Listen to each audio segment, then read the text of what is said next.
तो कल हम लोग डिस्कस कर रहे थे इंफ्रारेड स्पेक्ट्रम के बारे में, स्पेक्ट्रोस्कोपी के बारे में, और वहां पे हमने कहा कि सब डाइपोल मूवमेंट ऐसा कोई कंपाउंड होना चाहिए, मॉलिक्यूल होना चाहिए जिसमें डाइपोल मूवमेंट में चेंज हो।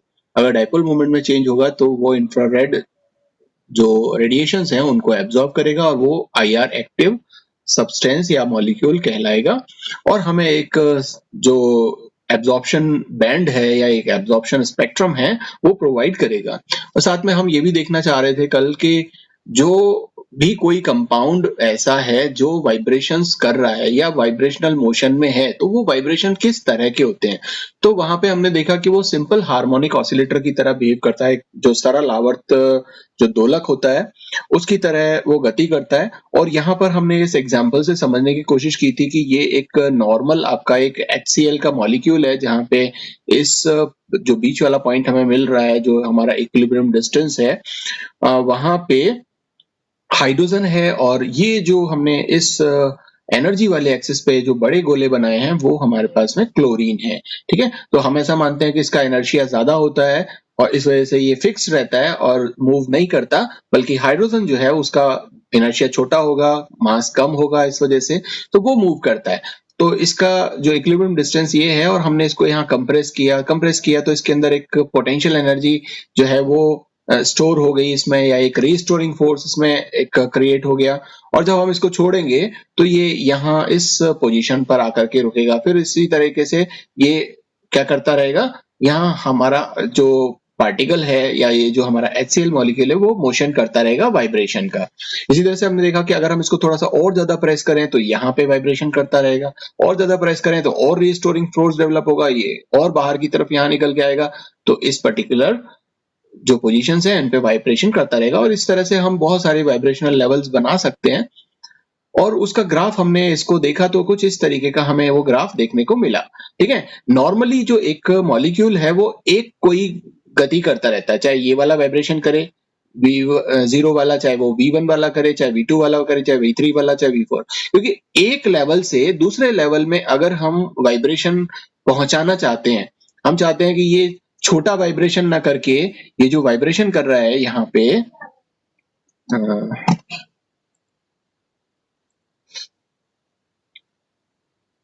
ये जो हमारे पास में इस तरह का ग्राफ आ रहा है, और हम यहाँ पर कह रहे हैं कि साहब इस पर्टिकुलर जगह पे वाइब्रेशन कर रहा है, हमेशा इसी पे वाइब्रेशन करता रहेगा, लेकिन ये हायर एनर्जी का है क्योंकि यहाँ पर आपको ज्यादा प्रेस करना पड़ेगा, तब जाकर के ये मॉलिक्यूल यहाँ पर पहुंचेगा या इसका ये जो एटम है यहाँ पहुंचेगा।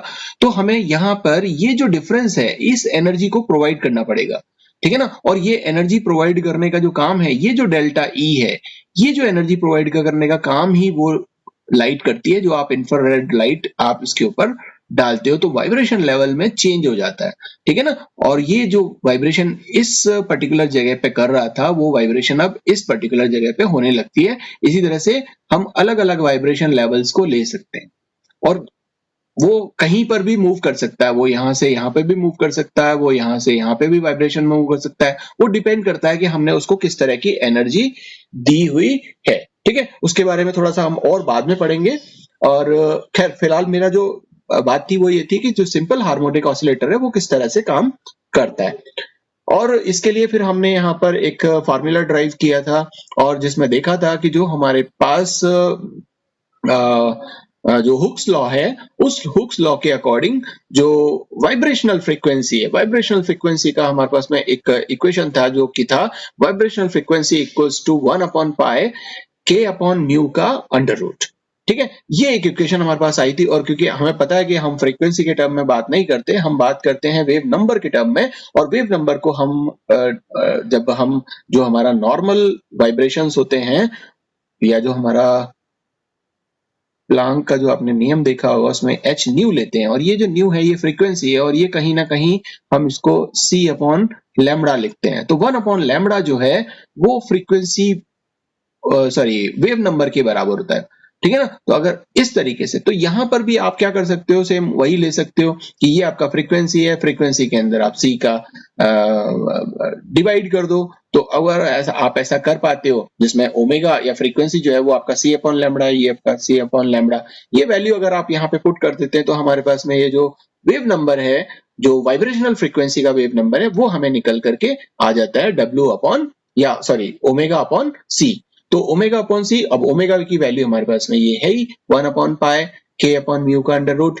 तो हम यहाँ पे सी और इसको डिवाइड कर देंगे, तो ये हमारे पास वैल्यू जो आएगी वो 1 अपॉन 2 पाई सी और के अपॉन म्यू का अंडर रूट। ये इक्वेशन हमने कल निकाल करके देखा और कहा कि सब ये जो इक्वेशन है, इक्वेशन 1 और इक्वेशन 2, ये दो इक्वेशन हमारे पास में यहाँ पे 1 हम यहाँ पे ऊपर लिख चुके थे, ये दोनों मैंने यहाँ पर लिख करके आपको बताया था। ओके, तो हमें मिल गया फ्रीक्वेंसी, हमें मिल गया वेव नंबर, लेकिन वाइब्रेशनल मोशन के लिए जो एनर्जी होती है, जो वाइब्रेशनल एनर्जी होती है, vibrational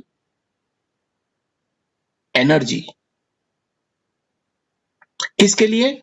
for simple harmonic oscillator, जो हमारा सरल आवर्त दोलक है, उसके लिए जो वाइब्रेशनल एनर्जी होगी उसको हम एक फॉर्मूले से देते हैं। अब देखो, ये फॉर्मूले की डेरिवेशन जो है वो आप मुझसे अभी मत पूछो, क्यों? क्योंकि वो आपकी इस बुक के स्कोप से बाहर की बात है, क्योंकि ये जो डेरिवेशन से आप करोगे जाकर के वो आप करोगे जब आप मास्टर्स करते हो, ठीक है ना? एमएससी में जब आप इस स्पेक्ट्रोस्कोपी को पढ़ोगे वहां पे, तो अभी आप इस डायरेक्ट फॉर्मूले को याद रखो कि ये डायरेक्ट फॉर्मूला क्या आया है। सो ये फॉर्मूला आया है v plus half H omega vibration. इसको आप ऑसिलेशन भी बोल सकते हो, आप वाइब्रेशन भी बोल सकते हो, है ना? अलग अलग बुक्स में, मैंने कल भी बताया था कि अलग अलग बुक्स में अलग अलग लिखा हो सकता है, ये वाइब्रेशन लिखा हो सकता है या फिर ये ऑसिलेशन लिखा हो सकता है, OSC।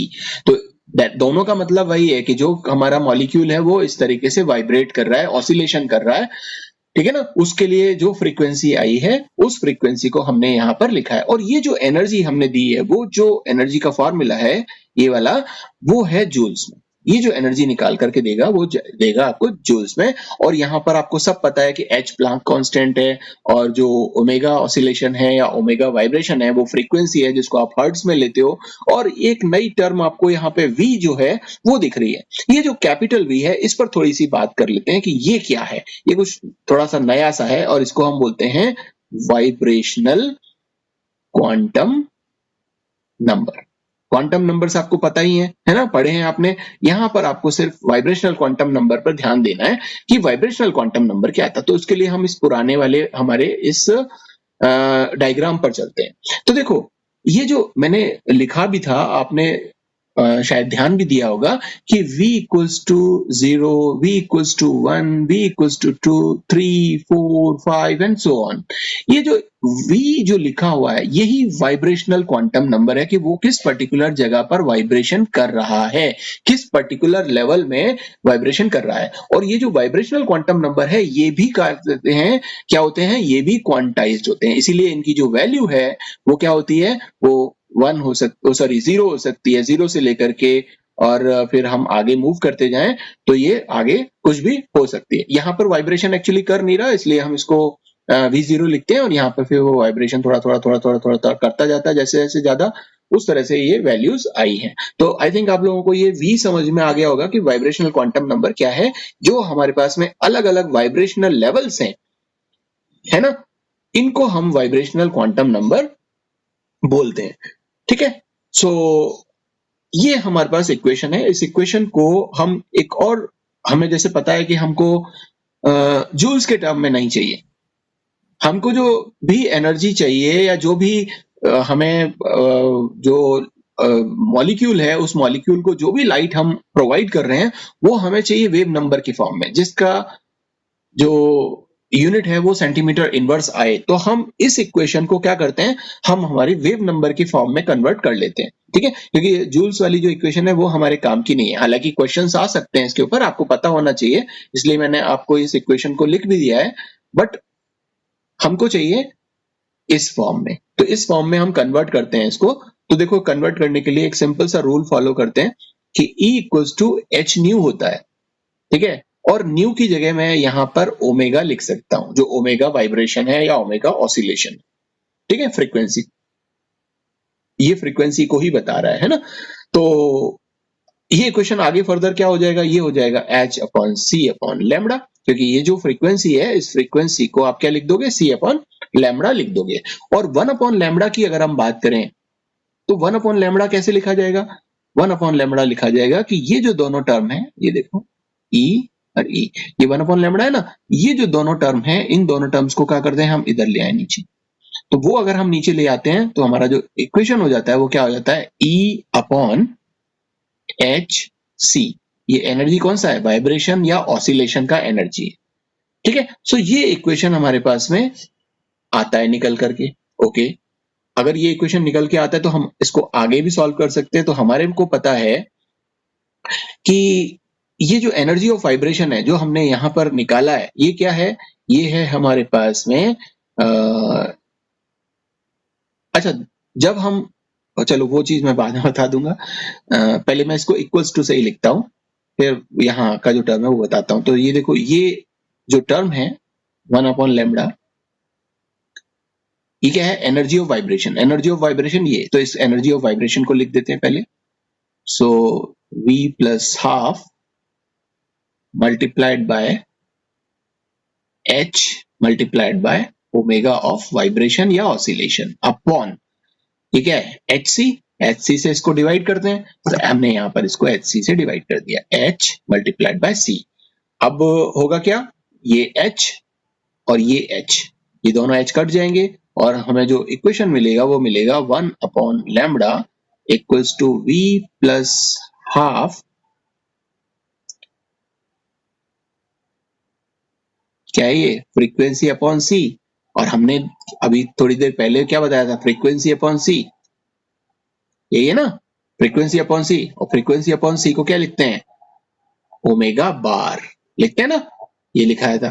तो ये जो ओमेगा अपॉन c है, ये जो ओमेगा अपॉन c है, इसकी जगह हम क्या रख सकते हैं, इसकी जगह हम रख सकते हैं ओमेगा बार, मतलब जो हमारा वाइब्रेशन का जो वेव नंबर है वो, so omega bar of vibration या ऑसिलेशन। ये जो यूनिट, ये जो निकल करके आई है, ये जो आया है, ये है सेंटीमीटर इनवर्स में, और इसको जो हम बोलते हैं, ये जो एनर्जी निकल के आई है, या इसको हम बोलते हैं एप्सिलॉन से, ठीक है। इसको हम रिप्रेजेंट करते हैं किससे, एप्सिलॉन। तो एप्सिलॉन वाइब्रेशन सेंटीमीटर में अगर आपको निकालना हो, सेंटीमीटर इनवर्स में अगर आपको निकालना है, तो हम इस फॉर्मूले को यूज करेंगे, ठीक है। अच्छा, कुछ बुक्स में एक और फॉर्मूला लिखा होता है, ये मैं आपको कुछ अलग अलग फॉर्मूले इसलिए बता रहा हूँ क्योंकि आप कई तरह की बुक्स पढ़ते हो, मुझे नहीं पता पढ़ते हो कि नहीं पढ़ते हो, लेकिन मैं ऐसा मानता हूँ पढ़ते हो। तो वहां पर आपको इस, ये जो एनर्जी ऑफ वाइब्रेशन है, ये कुछ अलग टर्म में भी लिखी हुई मिल सकती है, तो आप कहोगे कि वो हमने जो फॉर्मूला पढ़ा था वो तो कुछ और था, ये जो फॉर्मूला है वो कुछ और। एक्चुअली हमने उस फॉर्मूले को क्या किया है, मॉडिफाई किया है, ठीक है ना। अलग तरीके से हम उस फॉर्मूले को क्या कर सकते हैं, मॉडिफाई कर सकते हैं। तो उस फॉर्मूले को हम यहाँ पर मॉडिफाई करके देखते हैं। सो ये मैं दूसरा पेज लेता हूं और उस पेज पर इसको करते हैं। तो देखो, हमें मालूम है कि जो एनर्जी है ऑफ वाइब्रेशन वो क्या थी, वो था हमारे पास में v plus half h omega, ये हमारा जो इक्वेशन था सिंपल। अगर हम यहाँ पे बात करें, ये मैंने कल जो, ये जो अभी अभी आपको बताया कि vibrational energy simple harmonic oscillator के लिए एनर्जी क्या होती है, तो वो होती है v plus half h multiplied by omega of vibration या ऑसिलेशन, ठीक है। वही मैंने आपको यहां पर लिखी है, ठीक है। अब ये किस में है, ये है जूल्स में, जूल्स में। अब हम इसको थोड़ा सा कन्वर्ट करते हैं या मॉडिफाई करते हैं। तो मॉडिफाई करने के लिए हम क्या करते हैं, इस इक्वेशन को मल्टीप्लाई कर देते हैं और डिवाइड कर देते हैं किसके साथ में, c के साथ, ठीक है। तो मैं यहां क्या करता हूं, v plus half h omega C से मल्टीप्लाई किया, C से ही मैंने डिवाइड कर दिया। अगर देखो, अब देखो मैंने C से ही मल्टीप्लाई किया, C से ही डिवाइड किया, क्यों किया? ये जो वैल्यू है, ये वैल्यू ओमेगा अपॉन C हमें मालूम है क्या होती है? ओमेगा बार। ठीक है, ओमेगा बार होती है ना। तो इसकी जगह हम यहां पर क्या लिख सकते हैं? हम लिख सकते हैं V plus half H C omega बार वाइब्रेशन या ऑसिलेशन। तो आपको ये जो वाइब्रेशनल एनर्जी की जो वैल्यू है या इक्वेशन है, वो कहीं कहीं इस तरह की भी दिखाई देगी। तो ये जो इक्वेशन है, ये यही है, सेम। ये दोनों इक्वेशन सेम है, बट थोड़ा सा हमने इसको मॉडिफाई किया हुआ है। और दोनों ही इक्वेशन जो वैल्यू देंगी, वो किस में देंगी? जूल्स में देंगी। और अगर आपको यही वैल्यू सेंटीमीटर इनवर्स में चाहिए, तो आप क्या लिखोगे उसको? एप्सिलॉन वाइब्रेशन वैल्यू क्या हो जाएगी? V प्लस हाफ ओमेगा बार। ठीक है, ये आ जाएगा आपका सेंटीमीटर इनवर्स में। तो ये तीनों इक्वेशन आप कहीं ना कहीं देखोगे, तीनों एक ही चीज बताती हैं। ये जो दो इक्वेशन ऊपर वाली हैं, ये एनर्जी इसको दिखाती हैं जूल्स में, और ये जो लास्ट वाली इक्वेशन है, ये दिखाती है इस वैल्यू को सेंटीमीटर इनवर्स में। ठीक है, आई होप इतनी बातें आप लोगों को समझ में आ गई हो। ठीक बात।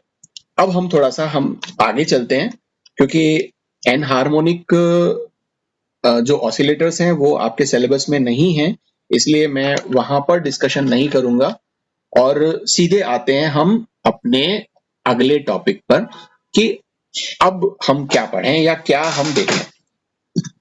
तो देखो, हमने यहाँ पर डिफरेंट बात की, हमने ये समझने की कोशिश की कि किस तरह से वाइब्रेशंस होते हैं। वो स्ट्रेचिंग वाइब्रेशंस हो सकते हैं, वो बेंडिंग वाइब्रेशंस हो सकते हैं। स्ट्रेचिंग और बेंडिंग को हमने कल देखा था कि उसको हमने डिवाइड करके, और जो उनकी स्ट्रेचिंग थी उसमें बताया था कि वो सिमेट्रिकल और असिमेट्रिकल दो टाइप की हो सकती है। बेंडिंग जो वाइब्रेशंस थे उनको भी हमने बताया कि वो सिंपल बेंडिंग हो सकता है, या फिर वहां पे वो सीजरिंग हो सकता है, रॉकिंग हो सकता है, ट्विस्टिंग हो सकता है, वेगिंग हो सकता है। इस तरह के वाइब्रेशंस के बारे में हमने कल देखा था। अब देखो, जितने भी तरह के, अब हम आते हैं थोड़ा सा प्रैक्टिकली उस पे। ये तो हमने थोड़ा सा ये समझाने की कोशिश की थी कि वाइब्रेशंस क्या हैं, उनकी एनर्जी किस तरीके से हम निकाल सकते हैं, और जो ग्राफ आप कभी कभी जो देखते हो इस तरह के ग्राफ को, वो ग्राफ किस तरीके से क्या चीजें शो कर रहा है। ये जो ग्राफ आप देखोगे, ये ग्राफ क्या चीजें शो कर रहा है, ये मैंने आप लोगों को थोड़ा सा बताया है। अब मान लीजिए हम यहाँ पर डिस्कस करते हैं कि ये जो इंफ्रारेड जो स्पेक्ट्रम है, इसको किस तरह से किया जाए, किस तरह का इसका यूज है। तो देखो, हर तरह का जो बॉन्ड है उसकी एक डिफरेंट नेचुरल फ्रीक्वेंसी होती है। ठीक है ना, ऐसा नहीं है कि मैंने यहां पर बता दिया कि साहब ये इस पर्टिकुलर पॉइंट पर जो वाइब्रेशन का जो क्वांटम नंबर था वो 0 ले लिया कि वाइब्रेशन करता नहीं है। नहीं, हर मॉलिक्यूल का अपना एक नेचुरल फ्रीक्वेंसी होता है, नेचुरल फ्रीक्वेंसी। ठीक है ना, हर मॉलिक्यूल, चाहे आप किसी भी तरह का कोई भी मॉलिक्यूल उठा लो, ऐसा नहीं है कि वो कोई वाइब्रेशन ना कर रहा हो। ठीक है ना, ये पॉसिबल ही नहीं है।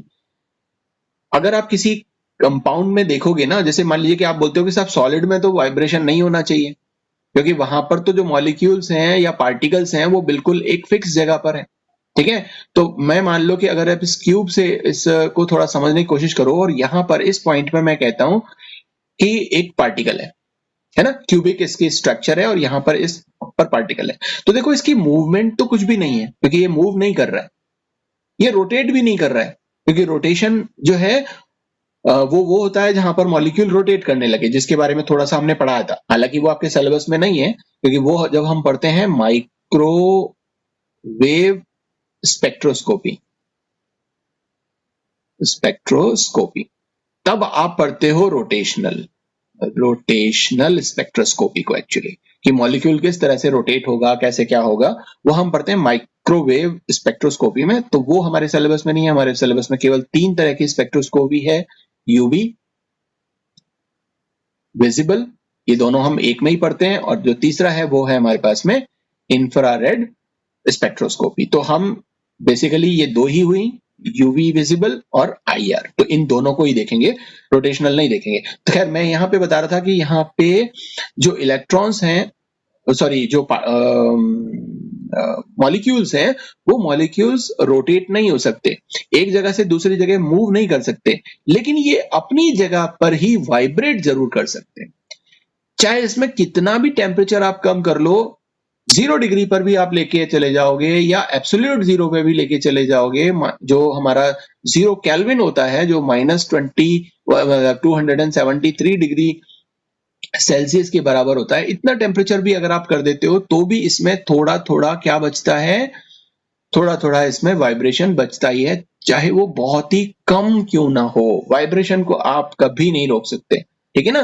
तो वाइब्रेशन के अंदर जो 0 पॉइंट एनर्जी है वो कभी भी नहीं आती, ठीक है ना, उसकी जो वैल्यू है वो कभी भी 0 नहीं आएगी।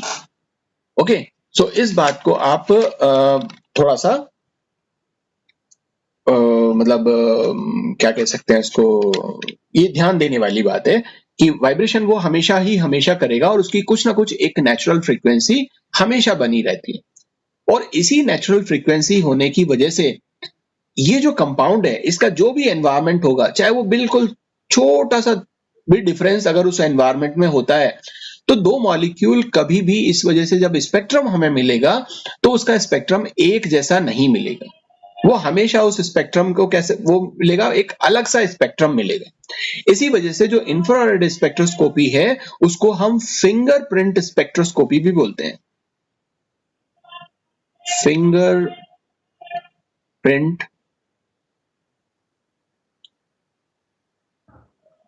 स्पेक्ट्रोस्कोपी। अब देखो फिंगरप्रिंट स्पेक्ट्रोस्कोपी क्यों, क्योंकि दो सगे जुड़वा भाई भी अगर होंगे ना, या दो जुड़वा बच्चे भी होंगे, उनकी भी जो फिंगरप्रिंट्स होती हैं वो फिंगरप्रिंट्स क्या होती हैं, वो डिफरेंट होती हैं। किसी का भी, दो लोगों का इस पूरी दुनिया में फिंगरप्रिंट एक जैसा नहीं हो सकता। इसी तरह से जो इंफ्रारेड स्पेक्ट्रम है वो भी किन्हीं भी दो अलग अलग कंपाउंड का एक जैसा नहीं हो सकता, ठीक है। वहां पे थोड़ा सा स्लाइटली एनवायरमेंट में डिफरेंस होते ही जो वाइब्रेशन है, जो नेचुरल वाइब्रेशन है, वो थोड़ा सा बदल जाएगा, और जब भी आप उसको वहां पे लाइट इंपार्ट करोगे तो वो नेचुरल फ्रीक्वेंसी से किसी दूसरी फ्रीक्वेंसी में जब वो मूव करेगा, ट्रांजिशन करेगा, तो हमें एक स्पेक्ट्रम देखने को मिलेगा, ठीक है। तो कई बार आपसे पूछ लिया जाता है कि फिंगरप्रिंट स्पेक्ट्रोस्कोपी कौन सी होती है, तो आप बता सकते हो कि फिंगरप्रिंट स्पेक्ट्रोस्कोपी इंफ्रारेड स्पेक्ट्रोस्कोपी ही होती है। और क्यों होती है उसका भी जवाब आप इजीली दे सकते हो।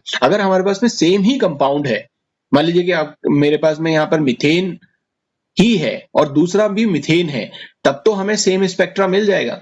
लेकिन अगर यहाँ पर हाइड्रोजन की जगह कुछ और है तो हमें बिल्कुल भी नहीं मिलेगा, ठीक है। सो जो वाइब्रेशंस हैं, मैं आपको बताया था कि यहाँ पे नेचुरल फ्रीक्वेंसी वाइब्रेशन होता है, जिसकी वजह से फिंगरप्रिंट स्पेक्ट्रोस्कोपी हमें देखने को मिलती है।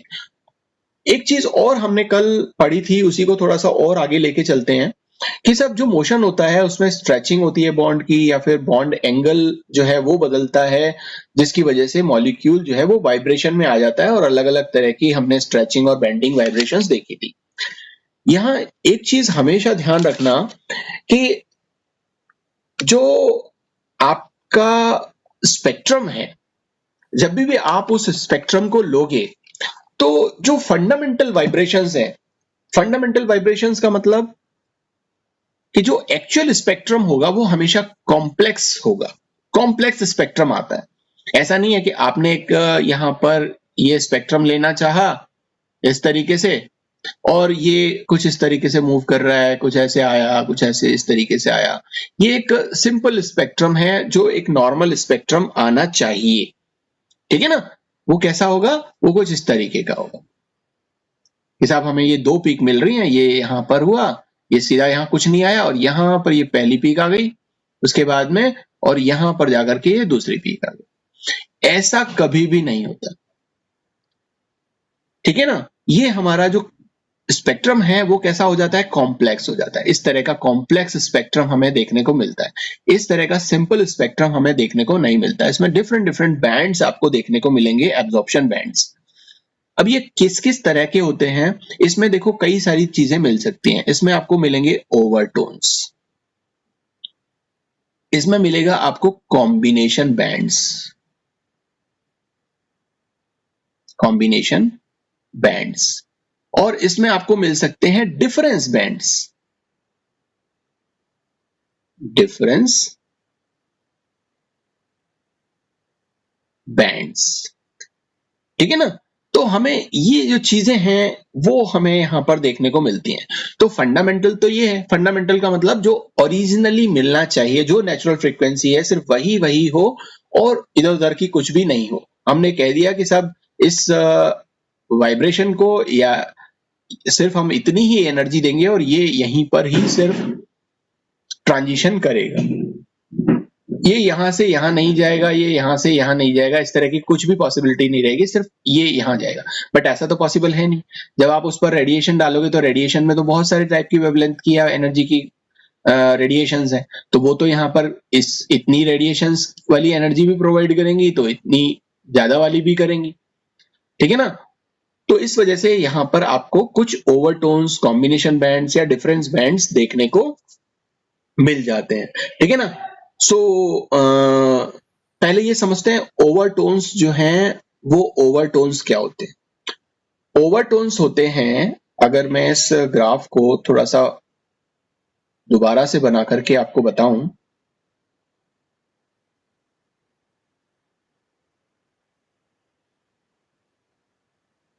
मान लीजिए इस तरह का आपके पास में है और मैं इसका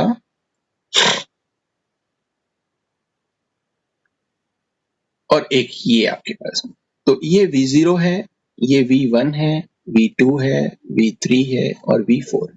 अगर हम इस V0 से V1 पे जाते हैं तो जो हमें पीक मिलेगी या जो स्पेक्ट्रम मिलेगा उसे हम बोलेंगे फंडामेंटल, फंडामेंटल एब्जॉर्प्शन। जो भी एब्जॉर्प्शन होगा उस समय उसे हम फंडामेंटल एब्जॉर्प्शन होंगे, क्योंकि ये जो एनर्जी डिफरेंस है इसकी जब भी रेडिएशन पड़ेगी तो वो एक फंडामेंटल एब्जॉर्प्शन आपको दिखाई देगा और कोई पीक आपको यहां मिल जाएगी। लेट्स से ये मिल गई या ये मिल गई। लेकिन ये जरूरी तो नहीं है कि 0 से लेकर के और केवल 1 तक ही जाता। ये क्या हो सकता है, ये जा सकता है 0 से लेकर के 2 तक, या 0 से लेकर के 3 तक, या 0 से लेकर के 4 तक एंड सो ऑन। तो फंडामेंटल जो एब्जॉर्प्शन हुआ वो कहां से कहां तक हुआ, जब V0 से V1 में हुआ। लेकिन अगर आप V0 से V2 में, V0 से V3 में, V0 से V4 में इस तरह का ट्रांजिशन करते हो तो उसे हम बोलते हैं ओवरटोन्स। ये फर्स्ट ओवरटोन हो जाएगा जब हम V0 से V2 तक जाएंगे, मतलब ये वाला V0 से V2 तक हम गए, इसे हम बोलेंगे फर्स्ट ओवरटोन। ठीक है ना, फर्स्ट ओवरटोन। और अगर वो V0 से V3 तक जाता है तो वो क्या कहलाएगा, वो आपका सेकंड ओवरटोन कहलाएगा। इसी तरह से अगर हम V0 से V4 पर जाते हैं तो वो हमारे को जो मिलेगा वो थर्ड ओवरटोन मिलेगा। ठीक है। तो ये ओवरटोन्स भी मिल रहे हैं, इसमें भी तो कुछ ना कुछ एनर्जी यूज हो रही है, वो भी तो एब्जॉर्प्शन कर रहा है, और वो एब्जॉर्प्शन कर रहा है तो वो भी आपको यहां पर बैंड प्रोवाइड करेगा। इस वजह से ये जो स्पेक्ट्रम मिलता है वो कैसा मिलता है, वो हमें कॉम्प्लेक्स स्पेक्ट्रम देखने को मिलता है। ठीक है। अच्छा, इसमें कॉम्बिनेशन भी हो सकते हैं। कॉम्बिनेशन बैंड्स क्या होते हैं, कॉम्बिनेशन बैंड्स होते हैं जब दो अलग अलग फ्रीक्वेंसी मिल जाए। जैसे मान लीजिए कि पहले बार की जो फ्रीक्वेंसी थी वो ओमेगा 1 थी, या वेव नंबर मिले तो ओमेगा बार 1, और दूसरी जो फ्रीक्वेंसी या वेव नंबर थी वो ये थी। अब ये दोनों एब्जॉर्प्शन अगर आपस में मिल जाए, प्लस हो जाएगा इसका, तो जो बैंड हमें मिलेगा एब्जॉर्प्शन बैंड, वो इनके कॉम्बिनेशन से मिलेगा। एक और इसी पर मिला दूसरा, इसी जगह पर कौन सा मिला, ये डॉट डॉट डॉट डॉट करके आप दूसरा। तो जो एक्चुअली में इनके कॉम्बिनेशन से मिला है वो आपको इस तरीके का दिखाई देगा। ये बना हुआ दो से है, लेकिन ये दोनों प्लस हो गए या दोनों जुड़ गए आपस में, है ना, एक ही जगह पे। तो इस वजह से ये जो बैंड आपको मिलेगा वो क्या मिलेगा, उसको हम बोलोगे कॉम्बिनेशन बैंड्स। कुछ ऐसे बैंड्स भी हो सकते हैं जो डिफरेंस बैंड होंगे। डिफरेंस बैंड्स क्या होंगे कि एक में से दूसरा कट जाएगा। तो जो ओरिजिनली जो आपको मिलेगा कि मान लीजिए कि पहला जो था वो बैंड इस तरीके का था, दूसरा बैंड जो था वो इस तरीके था, तो इसमें से आप इसको घटा दो, ठीक है, तो जो आपको मिलेगा वो कुछ इस तरीके का बैंड मिलेगा, ठीक है, इनके डिफरेंस का। तो वो जो होता है उसको आप ओमेगा 1 बार और ओमेगा 2 बार इस तरह से आप दिखा सकते हो या बता सकते हो, ठीक है। तो इस तरह के कुछ ट्रेंड्स आपको देखने को मिल सकते हैं। इसी वजह से जब आप आईआर स्पेक्ट्रम देखते हो तो आप बोलोगे कि ये तो बहुत कॉम्प्लेक्स है, ये तो किस तरीके से इसको रीड किया जाए। उसका एक अपना तरीका है, ये सारी चीजें आपको पता होनी चाहिए। जब हम आगे और बातें करेंगे तब हमें वो और सारी की सारी चीजें देखने को मिलेंगी या समझ में आएंगी। अब हम अपने अगले टॉपिक की तरफ चलते हैं, और वो क्या बताता है हमको, वो बताता है कि देखो, दो चीजें हमेशा यहां पर नोटिस करने वाली होती हैं। पहली चीज तो क्या है कि जो भी एब्जॉर्प्शन बैंड मिल रहा है वो सिंपल नहीं मिलेगा, वो कॉम्प्लेक्स मिलेगा। दूसरी चीज क्या है कि अलग अलग तरीके के जो बॉन्ड हैं वहां पे या जो उसका एनवायरमेंट है वो एब्जॉर्प्शन को किसी ना किसी तरीके से अफेक्ट करेगा। तो यहां हम देखते हैं कि जो एब्जॉर्प्शन है आईआर रेडिएशन का, एब्जॉर्प्शन वो किस किस तरीके से अफेक्ट हो सकता है ना, वहां कौन कौन से ऐसे फैक्टर्स हैं जो उसको अफेक्ट कर सकते हैं। तो जो मेन जो चीजें हैं वो ये हैं कि अगर कहीं पर स्ट्रॉन्गर बॉन्ड अगर आपको देखने को मिले,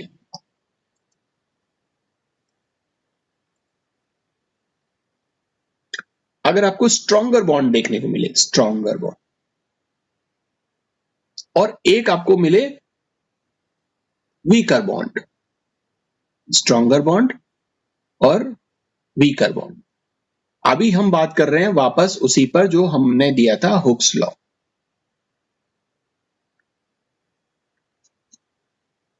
ठीक है, और जिसकी वैल्यू हमने बोली थी कि जो फ्रीक्वेंसी जो वेव नंबर आया था वो क्या आया था, 1/2πc √k/म्यू, है ना। इसको आप ध्यान में रखना। और ये जो वेव नंबर है इस पर हम बात कर रहे हैं कि ये कहां मिलेगा। तो अगर आपका स्ट्रॉन्गर बॉन्ड है तो यहां पर जो फोर्स कांस्टेंट की वैल्यू होगी के की, ये जो के की जो वैल्यू है ये ज्यादा होगी। स्ट्रॉन्गर बॉन्ड के लिए के की वैल्यू ज्यादा होती है, और अगर के की वैल्यू ज्यादा हो गई तो जाहिर सी बात है वेव नंबर क्या हो जाएगा, बढ़ जाएगा, ठीक है। तो स्ट्रॉन्गर बॉन्ड्स के लिए के की वैल्यू इंक्रीज हो जाती है, जिसकी वजह से वेव नंबर की वैल्यू भी इंक्रीज हो जाती है। फर्स्ट वह एक चीज। दूसरी चीज, एक आपको देखने को मिलेगा कि एक होगा आपका heavy particle, heavy heavy atom बोल सकते हो आप इसको, और एक होगा आपका लाइटर पार्टिकल। यहां क्या होगा, अब देखो यहां ये जो म्यू था ये हमने कहा था ये रिड्यूस्ड मास है, m1 m2 upon m1 plus m2। अगर हम यहां पर मास बढ़ा दें, चाहे ये वाला मास बढ़े चाहे m2 वाला मास बढ़े, मास का मतलब जो हमारे पास में दो, ये A बॉन्ड B, ये एक अगर मॉलिक्यूल हो और A ने B के साथ में बॉन्ड बनाया हुआ हो, इसका मास m1 है और इसका मास m2 है। तो अगर हम कोई सा भी मास बढ़ा दें, चाहे m1 बढ़ा दें चाहे m2 बढ़ा दें, इसका मतलब क्या है कि ये जो डिनोमिनेटर की जो चीज है वो क्या हो जाएगी, बढ़ जाएगी। और ये अगर बढ़ गई तो जो म्यू की जो वैल्यू है वो क्या हो जाएगी, घट जाएगी। और म्यू की वैल्यू घट जाएगी तो यहां ये जो वैल्यू है ये भी प्रभावित होगी, ठीक है, क्लियर। तो इसको थोड़ा सा आप ध्यान रखोगे, यहाँ पर मैं एक एग्जांपल से बताता हूं।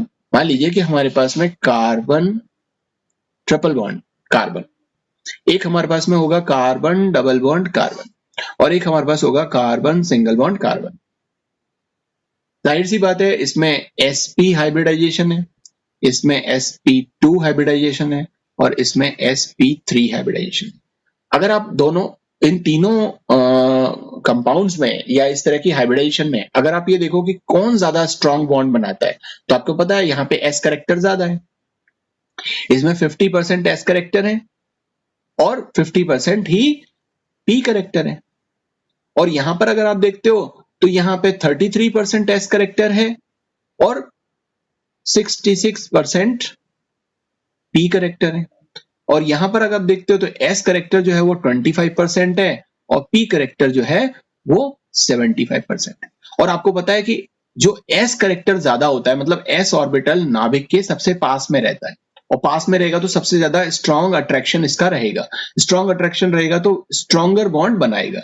ऐसा ही आप यहां देखो तो सबसे ज्यादा s करेक्टर की जो परसेंटेज है वो कहां पर है, 50% है इसमें, जो कार्बन ट्रिपल बॉन्ड कार्बन बन रहा है। तो ये सबसे ज्यादा स्ट्रॉन्गर बॉन्ड बना रहा है, और सबसे ज्यादा स्ट्रॉन्गर बॉन्ड बनाएगा तो आपको पता है कि इसके लिए जो फोर्स कांस्टेंट की जो वैल्यू है, जो के की जो वैल्यू है वो क्या होगी, ज्यादा।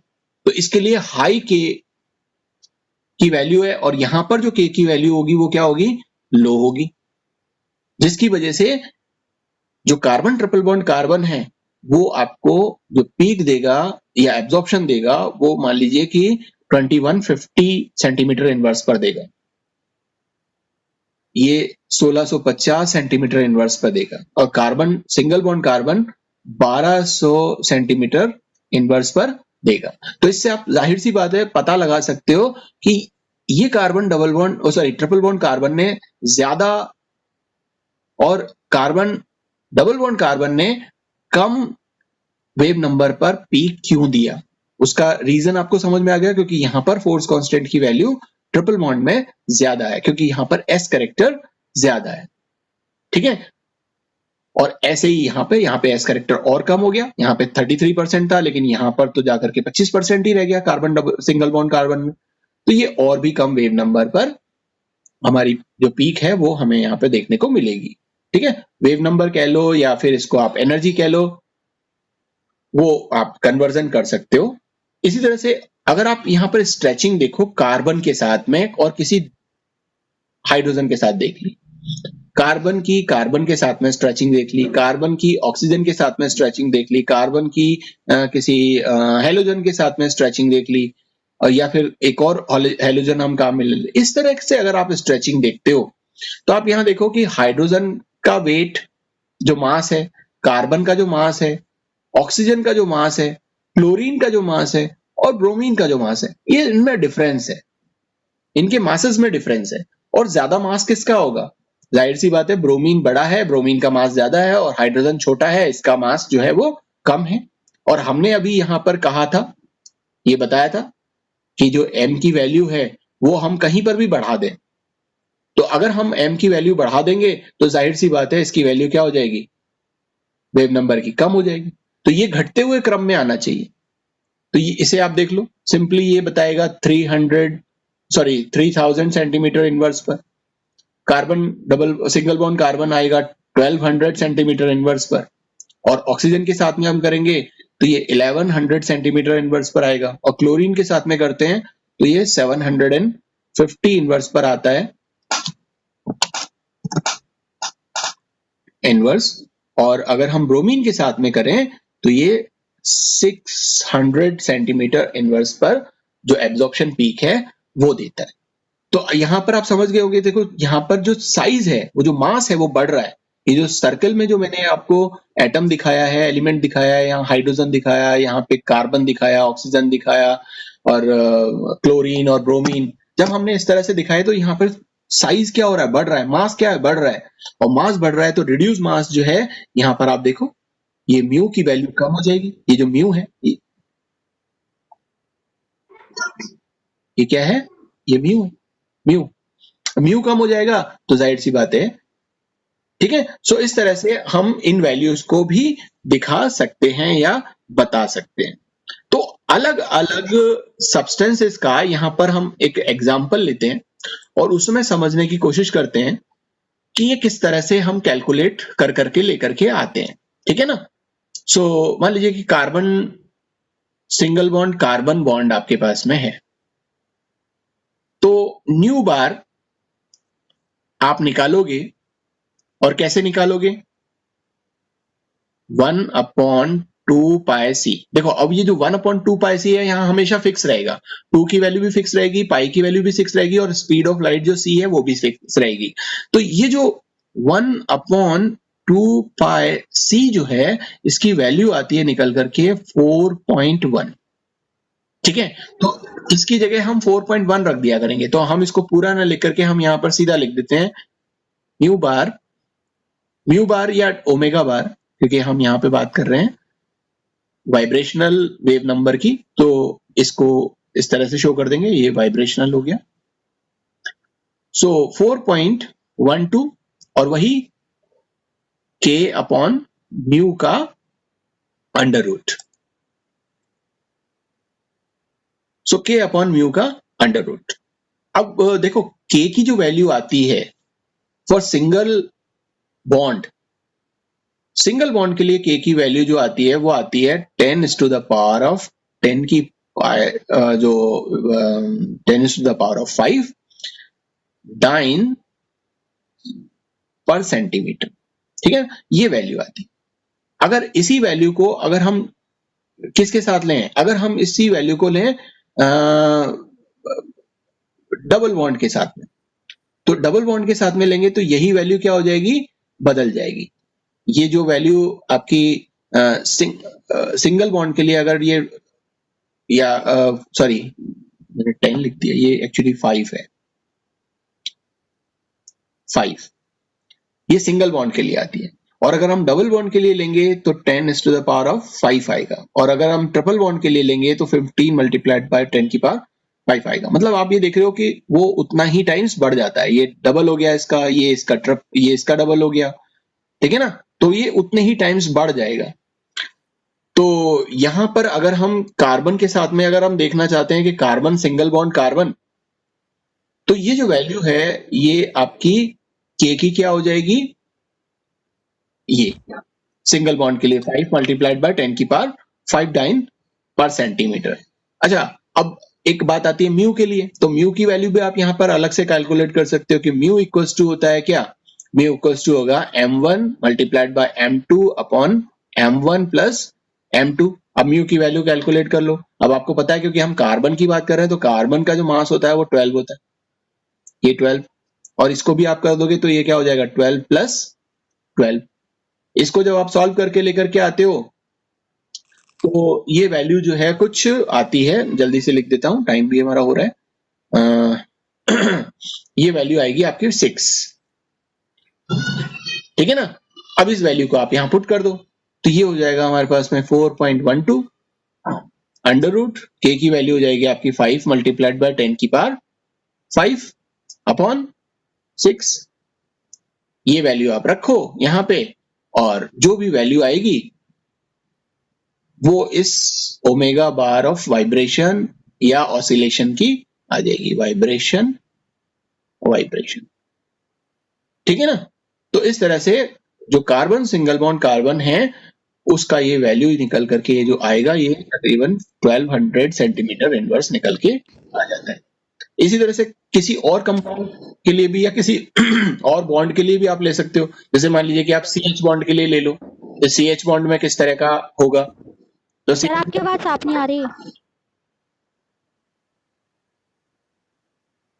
अच्छा, कोई बात नहीं, जब इसकी रिकॉर्डिंग देखोगे तो सही हो जाएगी, क्योंकि तुम्हारा नेटवर्क या तो हो सकता है या मेरा। सर आपकी आवाज नहीं आ रही साहब।